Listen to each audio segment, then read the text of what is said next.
Hello' বন্ধু বান্ধৱীসকল, আজি আমাৰ অন্য এটা ভিডিঅ'লৈ আপোনালোকক স্বাগতম জনাইছোঁ। যদি ভিডিঅ'টো ভাল লাগে তেনেহ'লে লাইক এটা কৰি দিব আৰু চেনেলটো যদি নতুনকৈ আহিছে তেনেহ'লে ছাবস্ক্ৰাইব কৰি দিব। আহক ভিডিঅ'টো আৰম্ভ কৰোঁ। আমাৰ ফাৰ্ষ্ট কুৱেশ্যনটো হৈছে 1857 চনৰ বিপ্লৱৰ প্ৰথম শ্বহীদ কোন আছিল? ইয়াৰ শুদ্ধ উত্তৰটো হৈছে অপশ্যন চি মংগল পাণ্ডে।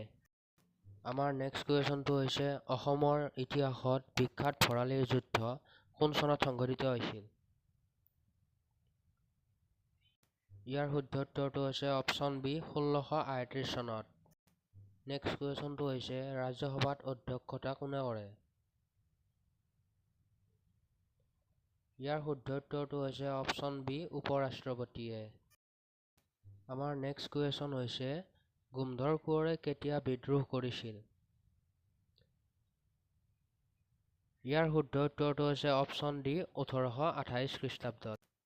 নেক্সট কুৱেশ্যন হৈছে ভিক্টোৰিয়া মেম'ৰিয়েল কোন ঠাইত অৱস্থিত? ইয়াৰ শুদ্ধ উত্তৰটো হৈছে অপশ্যন এ কলকাতা। আমাৰ নেক্সট কুৱেশ্যনটো হৈছে অসমত সৰ্বপ্ৰথম কেতিয়া ৰেল সেৱা আৰম্ভ হৈছিল?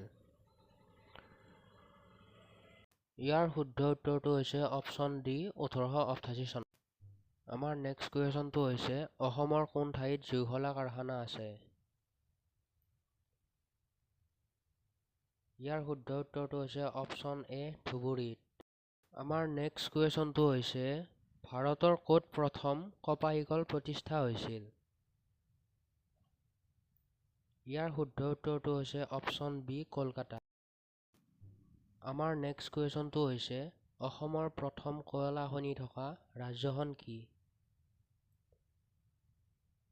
ইয়াৰ শুদ্ধ উত্তৰটো হৈছে অপশ্যন এ ৰাণীগঞ্জ।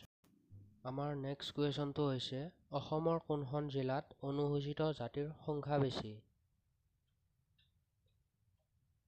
ইয়াৰ শুদ্ধ উত্তৰটো হৈছে অপশ্যন এ মৰিগাঁও।